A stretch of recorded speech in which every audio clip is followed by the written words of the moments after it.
Cold game.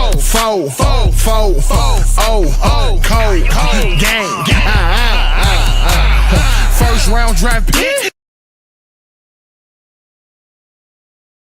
Welcome to another episode of Cold Game. I'm your host, Isaiah Dotson. I'm here with my co-host, Malcolm Bennell. Cuz, what's happening? What do, guys?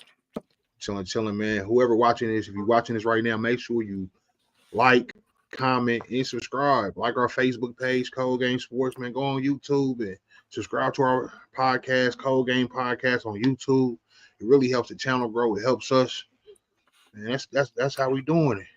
Cuz that playoff bracket finally set. Last place games today is determined who's going home and who's continue their season for a 7-game series. First game, Miami outlast Atlanta. Give me your initial thoughts about that game, cuz.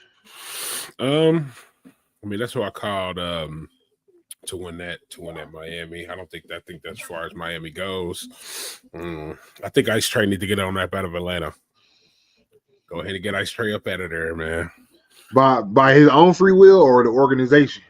By everybody. I think everybody just needs to come to an agreement that is, Atlanta, I need to rebuild and trade. Don't waste no more years out there. Go ahead and get you to a winning franchise. Go ahead and join a winning team. I don't know who would you think Trae could be successful with? I mean, if history repeats itself, I don't think his style of play will be successful anywhere because you can't hide him on defense. You just can't hide him. Wherever he's at, we're gunning for him. Everybody's gunning for Trae. And then that last possession just capsulized. It was a microcosm of what he brings. He's great offensively, but he's not going to play any defense. No way should Davion Mitchell shoot the three. It comes off the rim and he grabs his own rebound. Trae's just looking at the ball. Wow. I would have just lost it if I was a coach. That would have been the last straw.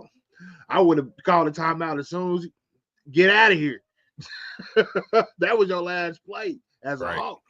Because that cost you a playoff spot. And I'm sure there's other things that happen throughout the game. It's not just, it's not just him, but that's just what he brings. He ain't gonna play no defense. And I think that just kills the Hawks. But Miami advances, they move on. Man, what about that young boy from Indiana? Khalil Ware. He played at IU. He out there was killing. First half, 5 for 5, 10 points, 6 rebounds. He just let them know off the rip how he coming. Who stood out on Miami to you, cuz? The usual suspects with Andrew Wiggins, Bam Adebayo, Tyler Hero, what they got the job done. But of course, down the stretch, it was definitely Davion Mitchell. So yeah, cuz I was I don't lie, I ain't paid my cable bill yet. Oh man, so I couldn't tap in. I had to watch it, cuz.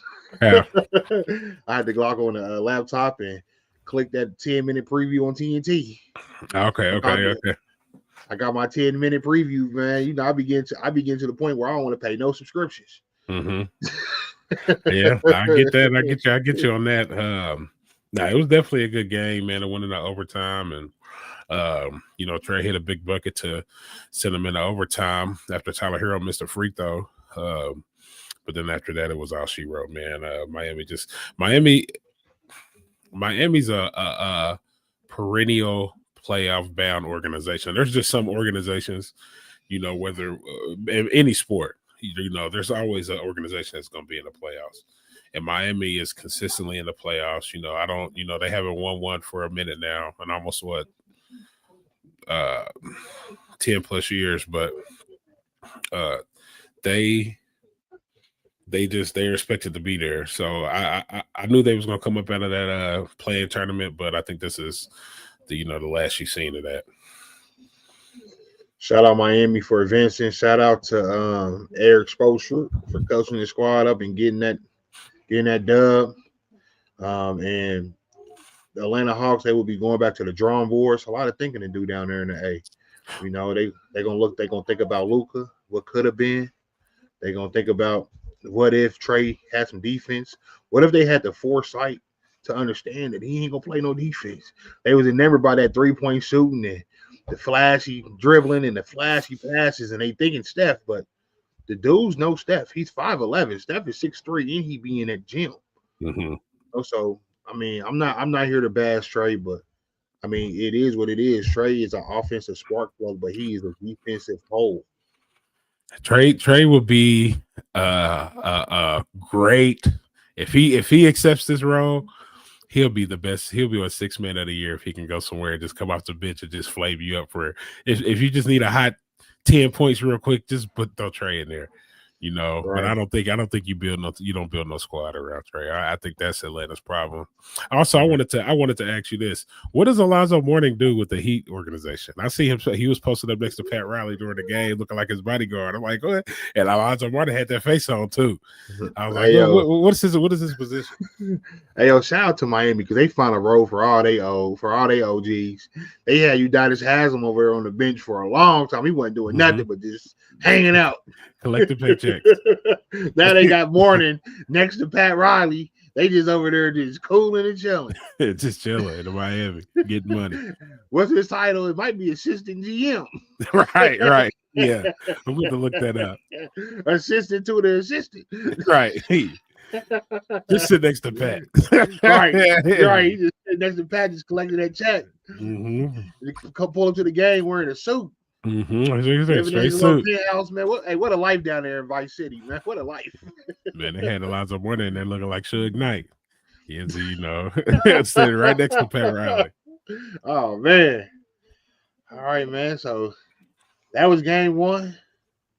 Game two quickly ensued. We had Memphis versus Dallas, 9:30 on TNT. Memphis advances. They put that whooping on Dallas, and that puts a exclamation point to the end of their season. What do you think about that game, cousin? What's your thoughts about the Mavericks season as a whole? Man, there's so much to unpack there, man. That game and the season. I don't know where to start. Let's start with the Luka trade. Let's just start there. Let's start with the season. How do you justify that? Like, how do you justify Dallas was in the Western Conference Finals last year, less than a year ago. And now they're losing in the play-in tournament. So what and then they said, what's his name? The Nico, who's the GM, the president, what's his name? Fire Nico. They said he tripled down, not doubled down, not once. They said 3 times that it was a great trade, talking about defense wins championships. So we brought in AD. Like, listen, man, okay.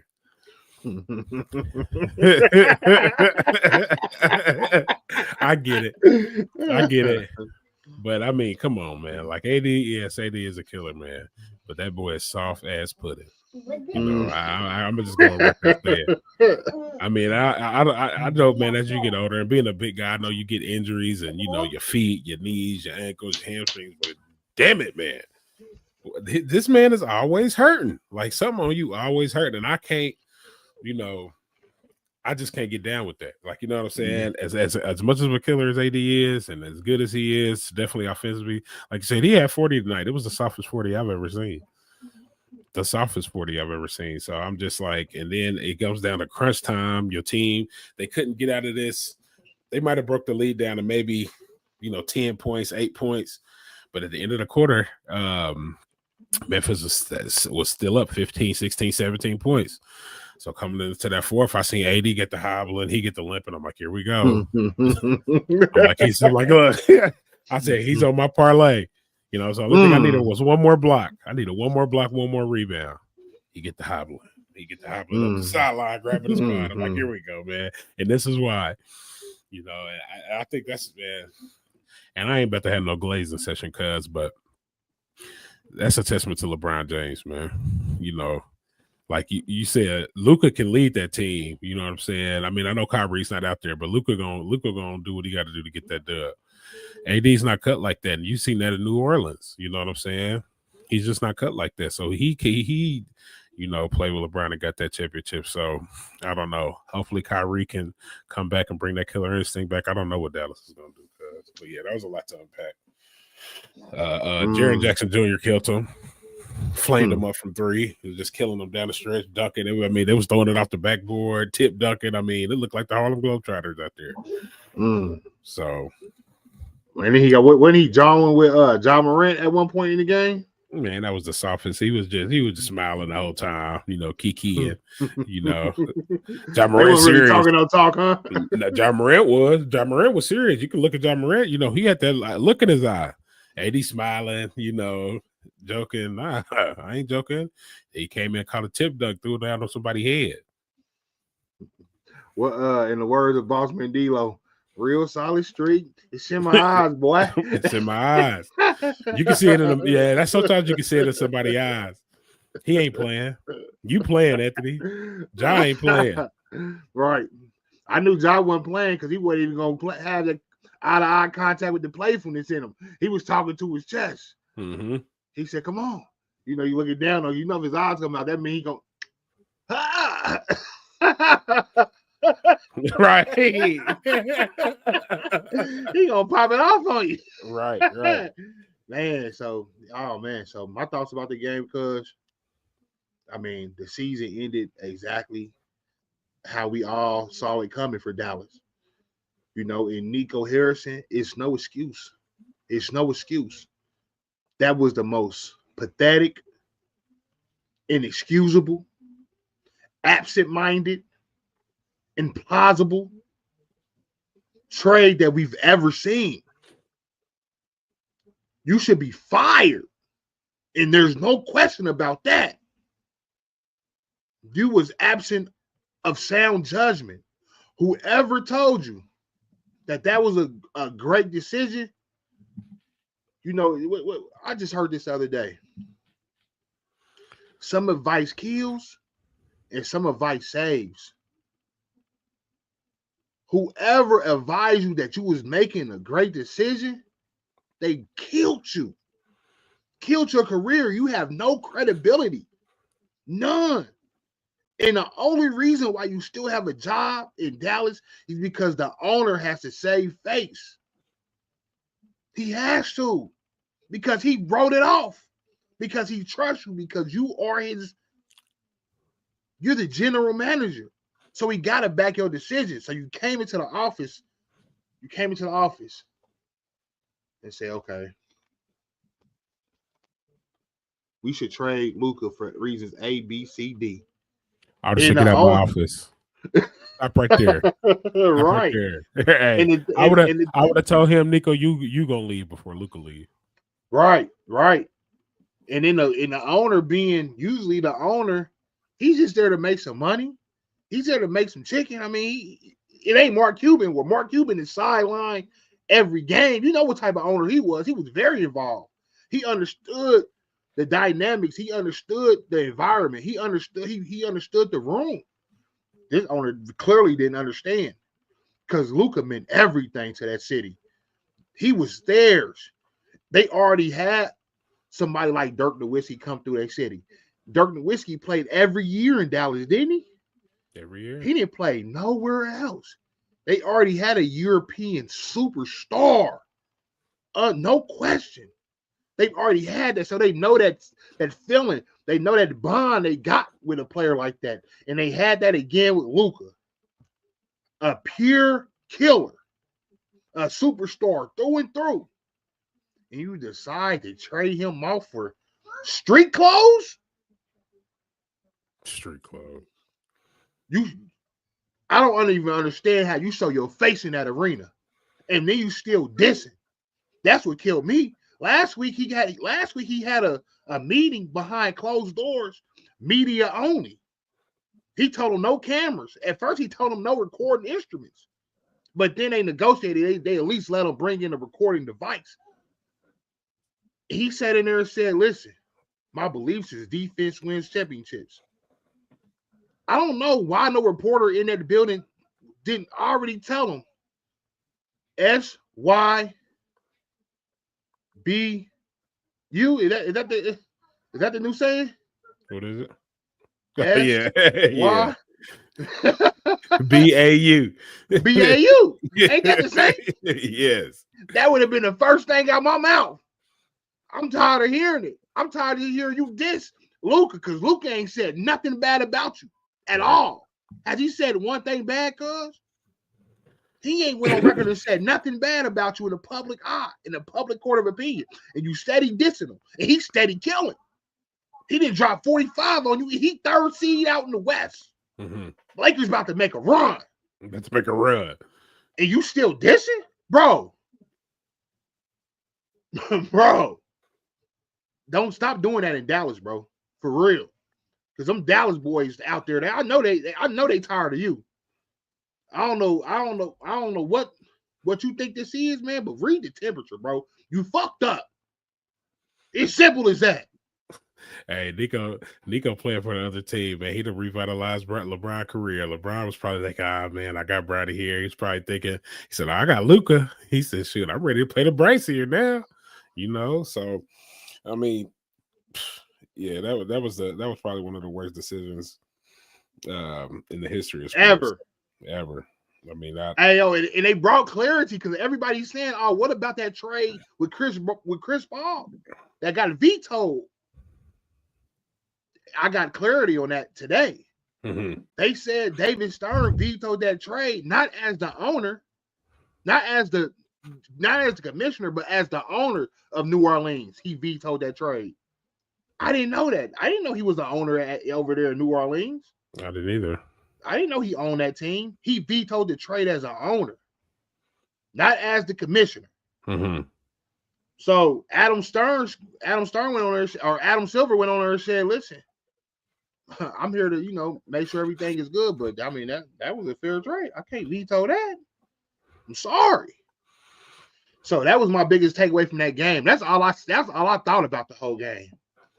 They about to lose, no playoffs. They was just in the finals last year. So back to the drawing board for Dallas. I'm sorry, Dallas fans. If we got any Dallas fans watching this, I'm sorry, man. I'm sorry that happened to you. Because I can only imagine how y'all feel, even young Dallas fans, cuz. I'm sorry to the young Dallas fans. I'm talking about the ones that's 8, 9, 10 that actually grew up watching Luka play so far. Because it's diehard fans at that early age. I was one of them. In the night that we traded Dale Davis and Antonio Davis, they was nowhere near the impact level of Luka. Mm-hmm. I cried that night. I was crying. I was upset because my mama had to pull out the phone book. This is back when it's phone book. It wasn't even. We pulled out the phone book. We had to look up Cinco Fieldhouse. Call them up. Mm-hmm. We call them. My mama called them. We leaving voice messages. That made me feel a little better. Right. So imagine how these young fans feel nowadays. Imagine how they feeling. Right. Say to Luka. That was my biggest takeaway from that game because Memphis Events, they play OKC. I like that matchup. Mm-hmm. I like it. I love it. Let them young boys go at it. Mm-hmm. Let them. Right. Like they beat each other up. Let that West battle ensue. Hey, shout out to Zach Edey, man. He was clowning too, man. Purdue's very own. So he out there doing his thing in the Western Conference playoffs. So yeah, shout out to Zach Edey. Memphis knew what they was doing. They drafted him, huh? Put a footer out there. Mm-hmm. Need a footer, man. I tell you, need a footer on your squad. If you ain't got no footer in the NBA or in college basketball, you ain't ready to make no championship run. All right, so we looking forward to tomorrow. Tomorrow we had that coverage for y'all. Hey, yo, Bear. I'm on podcast, man. You heard that good? That's good. Look, you have to do this thing. Oh, man, yeah. So tomorrow we had that coverage for everybody, man, for that Pacers game, post-game coverage. So what you got going on Friday night, cuz? What's your Friday night consist of, man? And that was my Friday night right there, man. Watch Anthony Davis lit my money onto the sideline and I'm just chill out. Chill out, man. Get my mind right for this Pacers Bucks series tomorrow. That's all I've been thinking about. I always want to see what the Pacers gonna do. You know, I don't want to be bothered, you know, during that Pacer game tomorrow. So just, you know, let me lock in because I need to do some heavy studying. Mm-hmm. I want to shout out everybody that's in the club or the bar right now that's watching this podcast with that phone up to their ear, man. Y'all loyal. Right.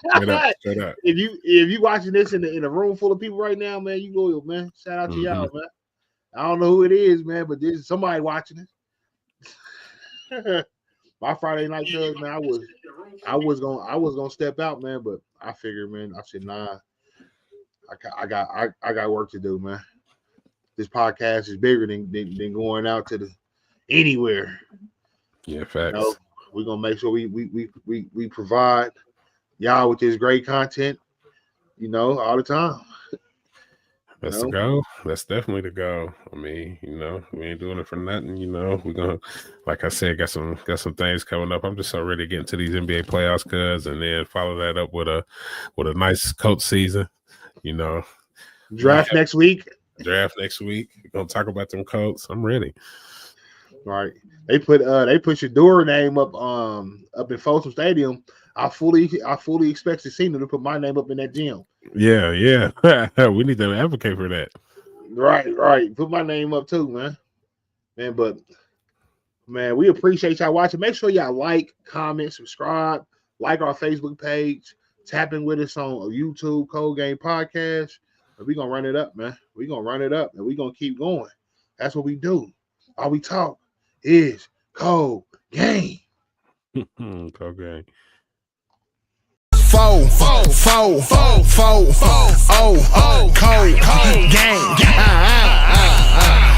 First round draft pick.